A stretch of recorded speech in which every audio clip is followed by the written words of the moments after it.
Hey, what's going on, guys? It's Capitulate here. I'm going to go ahead and break down some Madden NFL 18 salary cap season 3 kind of pointers, right? What to look for in your lineup, what to do. The salary cap still 750, um, but like when you first start to build your team, we'll talk about offense first.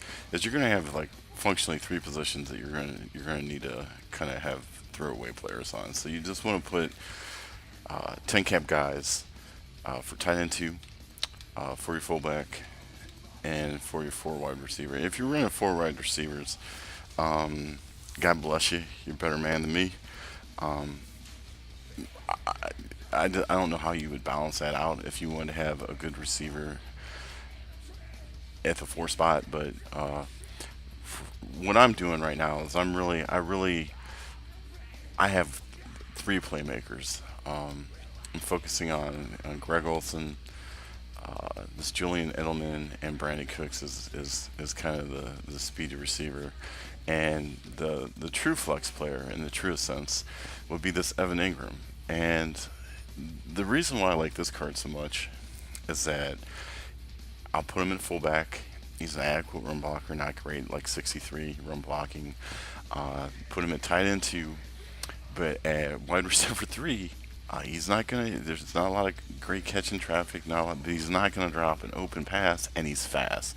86 speed, speed kills in salary cap. So you want to make sure that you do have uh, at some of your positions some speedy guys. Now, typically, he might catch one or two balls a game. I'm not looking to throw it to him, but you need to keep the defense honest, and I will go to him if I have to. Now, with this Julian Edelman, it's funny.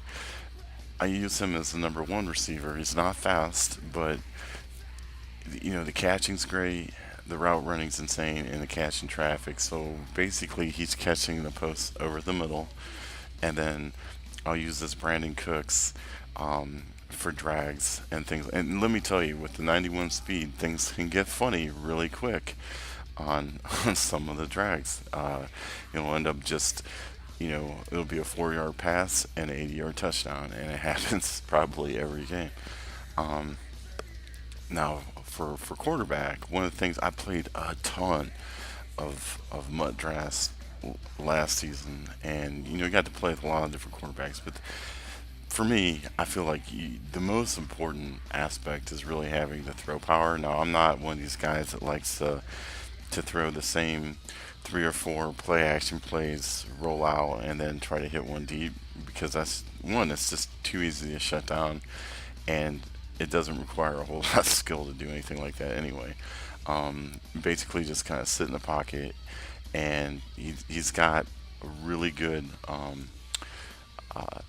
the awareness. I'm not sure what awareness does for a quarterback, but the throwing accuracy short is important. He's got good mid and decent deep throwing accuracy, but like the 89 throw power. And for the cap, um, for me so far this season, he's just been absolutely money at 38 cap. Now for a running back, this is where it gets tricky, right? Like this James White is not a great back. I mean, like I'll get blowed up in the backfield quite a bit. He's got decent catching. He's a Patriot. I'm going with this Patriot theme team, and it so far hasn't been a problem. Like I'll use him, and I'll throw out of the backfield. I'll run probably 12 times a game, and he'll probably average for me 4 yards. Um, you know, Sometimes it can get hairy, and if I'm going through a little bit of a rut, what I'll end up doing is I'll put a 10 spot at the wide receiver three, upgrade the halfback, and just not have a fullback or a second tight end, and just go that. But so far, hasn't been a problem. I've tried everybody. I mean, I won't say I tried everybody, but I've tried a lot of backs. Right? Spending a lot of different um, amount of cap. The Ty Gurley is gross. I mean, it's 45 cap, and if I don't have the stick skills, my stick skills are pretty much just RB.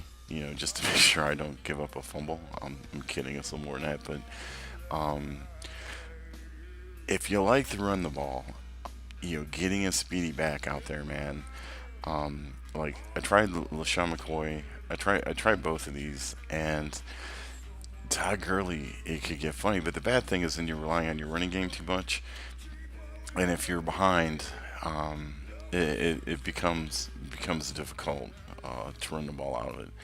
So with this, even though I got only 342 cap on offense, I average 28 points. If I'm playing a full game, I'm scoring a touchdown a quarter. I'm not getting stopped on offense at all. Period. And honestly, with this Greg Olson, it's a lot of cap for a tight end, but if I get inside the 15, it's a touchdown. He's got 94 catch in traffic. It's just over.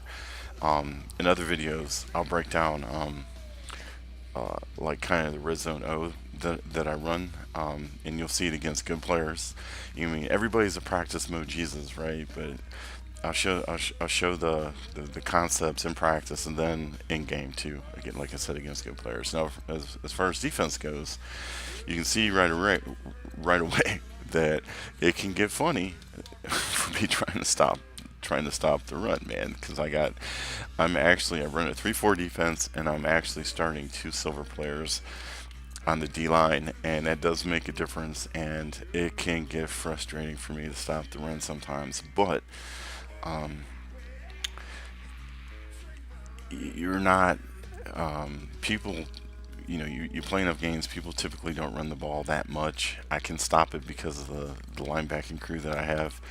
And if you're gonna run the ball, God bless you, because you're not gonna score 28 points a game, relying too much on the run. And like I said, I put a lot of cap into the linebackers. If I have to start run committing, I can do that, and I can definitely stop the run consistently. Like I said, though, it can get funny.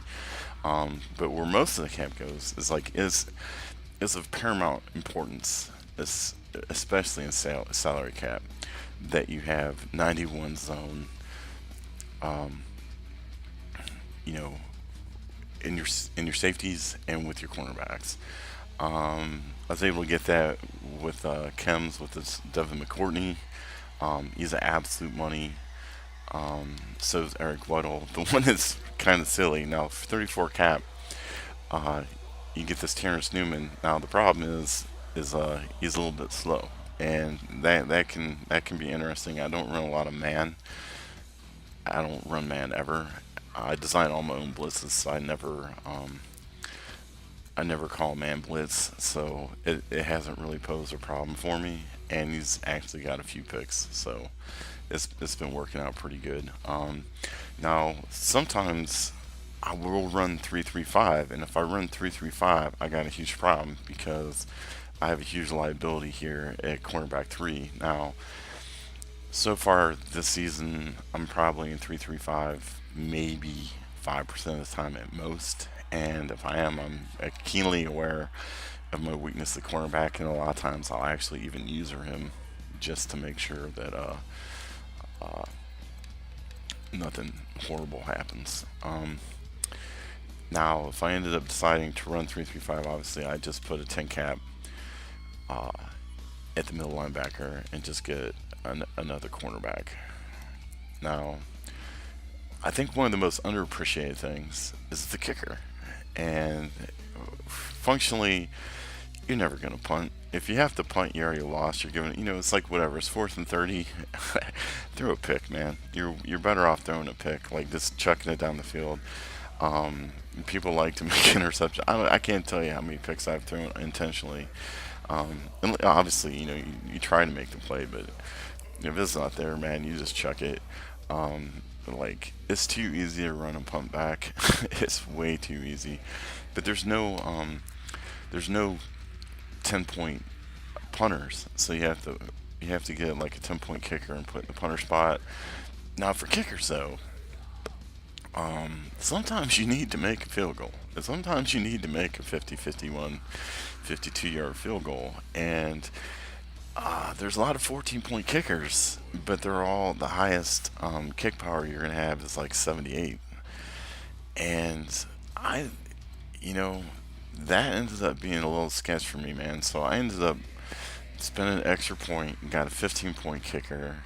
This time, I think there's two of them. And the 80 kick power, I'm telling you, man, it makes a huge difference. Like when you get and you gotta get it an extra foot or two. You're kicking a 49 or a 50-yard field goal to win the game. Um, you don't want to come up a foot short. So that's kind of why I spent the extra point. Now you can obviously get someone like Greg Zerloin. There's plenty of 14-point kickers. You can obviously get away with it, but for me, it ended up just being a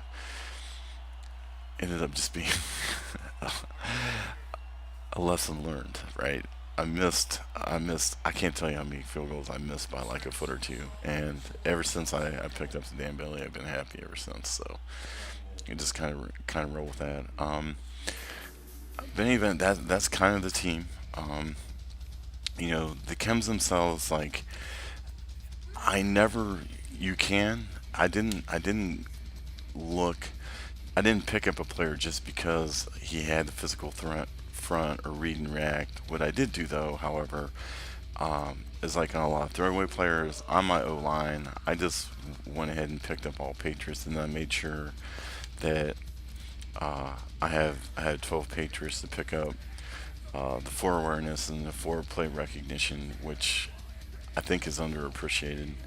Um, and then obviously the Patriots training is pretty cool too because it ends up being +1 across the board. I'm not sure that this is actually showing it right, unless they change it.